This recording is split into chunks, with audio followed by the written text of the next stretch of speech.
Hi, welcome back to Pilates at Home. So I'm Georgette, and as always, your body is your own responsibility. So if you have any injuries or medical concerns, ensure you've been signed off by your doctor before doing this or any other exercise program.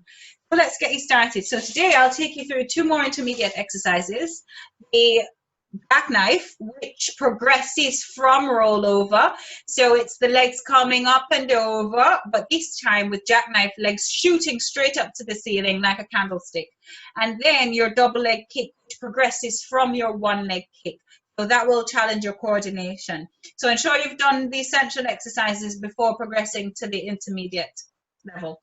So with your jackknife, you have options. So if you do have any tightness in your lower back, or your hamstrings, you may need to use a pillow or a soft ball if you have one, and just place that just behind your lower back, so that as you lie back, your lower back is supported by the pillow and the ball, and then you can then pick the legs up without creating any pressure or tension in the lower back or hamstring.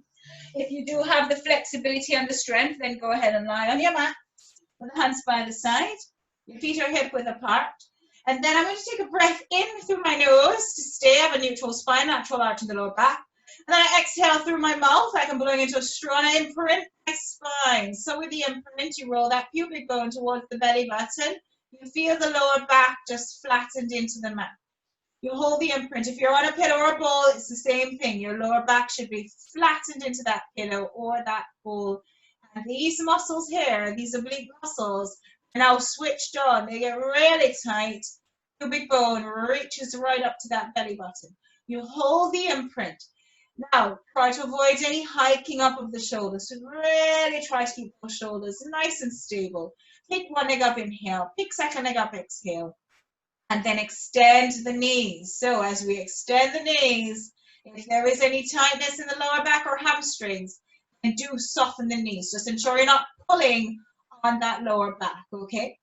Good. If you have the flexibility, go ahead, extend the knees and feel these muscles on the front of the thighs pulling up on that kneecap all the way up to the hip. So my pelvis is in my imprint, and my hands are by my side, my shoulders are nice and stable. I'm going to start with a lower lift. I'm exhaling to lower the legs. Now as you lower the legs, think of sending that pubic bone even further upwards towards that belly button. So deepen the imprint, support your lower back. Ensure you don't arch the lower back off the mat. So your legs are on a long diagonal position, only as low as you can sustain the imprint. And then we start with an inhale to hinge the legs up 90 degrees with the hip. Now on the exhale, engage your deep pelvic floor, transverse abdomen. Begin to pick up the spine off the mat. And then it's an inhale to shoot the legs straight up to the ceiling, like a candlestick. So it's squeezing those muscles on the back of the legs, really lengthening through the front of the hip, creating that length. And my core abdominals are switched on to keep me in that position so I don't collapse. I keep my shoulders nice and stable. That's an inhale to stay. Then as I exhale, I try to maintain the angle at my hip. So be careful the legs don't go overhead. Try to keep those legs shooting up to the ceiling. And I exhale, so this really takes lots of core abdominal strength.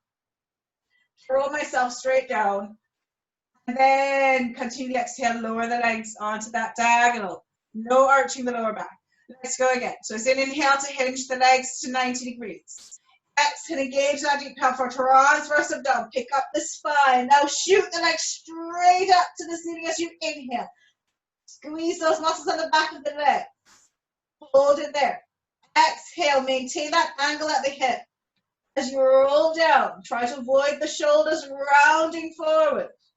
Legs at 90 degrees, continue the exhale, lower the legs onto the diagonal. Let's do one more. Inhale, hinge the legs up to 90 degrees. Exhale, engage that deep pelvic transverse abdominal. Pick up the spine, and then we inhale, shoot the legs straight up. Be careful the legs don't turn out at this position. We keep the legs parallel, really connecting through the inner thighs. I'm resting on my shoulder blades, but not on my neck. Exhale, maintain the angle at the hip. As you roll down, try to keep those shoulders nice and stable.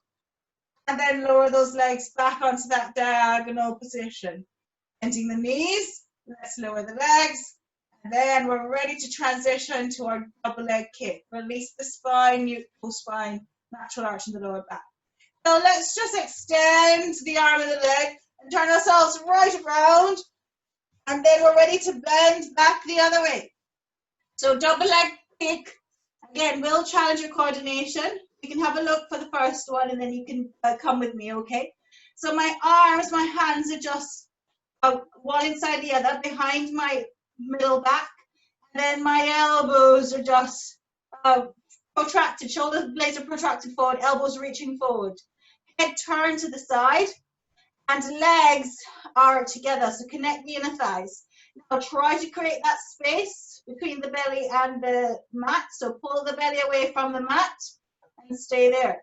So the breath is exhale, pulse for 3, I gently point my toes, and pulse for 2, and pulse for 1, so it's 3 exhales. Then it's an inhale to extend, and then I'm going to extend my spine as well. So open the chest, separate the legs, and this is a really great stretch. Then turn the head to the other side. Bring the legs together, allow the shoulder blades to protract forward, the elbows to fall forward. Exhale, pulse 3, and 2, and 1. Then it's an inhale to extend. Open the chest, open the legs, abduct the legs, turn the head to the other side. Bring the legs together again, exhale, pulse 3. And 2, and 1. Inhale to extend, abduct, separate the legs, and extend the spine, turn the head to the other side, and then bring the arms together again, elbows fall forward for 3, and 2, and 1. Inhale, extend, open that chest, it's such a lovely stretch. Separate the legs, turn the head to the other side, and bring legs together again. And allow the elbows to fall forward to finish. That's your double leg stretch. Extending the knees, place the hands on the mat, push yourself right back into that shell stretch, because whenever you extend the spine or bend backwards, you must stretch that out with a shell stretch. If you have that pillow or bowl, place it just there in the ribs and the thighs. Just allow the shoulders to round forward. Stay there, take a few breaths in and out, and in. And out. Good, so that's it for today. I'll see you next time when we progress to our side kicks. Then we may even do some teasers. So see you next time. Bye for now.